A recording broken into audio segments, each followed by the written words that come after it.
স্বাস্থ্যক্ষেত্রে আমরা এই মুহূর্তে হামের সংকট সম্পর্কে সকলেই অবহিত এবং আমরা জানি যে হামের এই তৎপরতা লাগাতারভাবে না চললে তার একটা খেসারত কিভাবে জাতিকে দিতে হয়। বিগত সরকারের এক্ষেত্রে দায়িত্ব পালন করার ক্ষেত্রে যে উদাসীনতা ছিল এ কথা আপনারাই গণমাধ্যমে বলেছেন।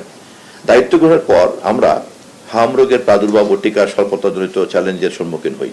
সকলের সহযোগিতায় আমরা টিকার সংকট কাটিয়ে উঠতে পেরেছি। এটা খুবই দুঃখজনক যে হামের এই মৃত্যু আমাদেরকে শিখিয়ে দিয়েছে যে দায়িত্বহীনতা আজকে যদি আমি দেখাই তাহলে আগামীকাল বা পরশু তার কি খেসারত জাতিকে দিতে হয়।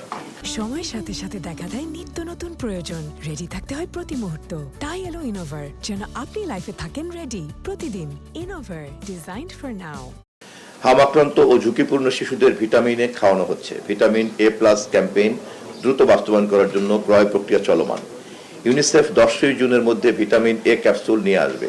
2,24,00,000 ভিটামিন এ ক্যাপসুল ও 40 লক্ষ ভিটামিন এ ক্যাপসুল দ্রুত এসে পৌঁছাবে। দেশের টিকাদান কার্যক্রম জোরদার করতে বৃহৎ পরিসরে ভ্যাকসিন সংগ্রহ করছে সরকার। সরকার ইতিমধ্যে 83.6 মিলিয়ন মার্কিন ডলার ইউনিসেফকে প্রদান করেছে, যার মাধ্যমে 10 ধরনের প্রায় 95 মিলিয়ন ডোজ ভ্যাকসিন পাওয়া যাবে।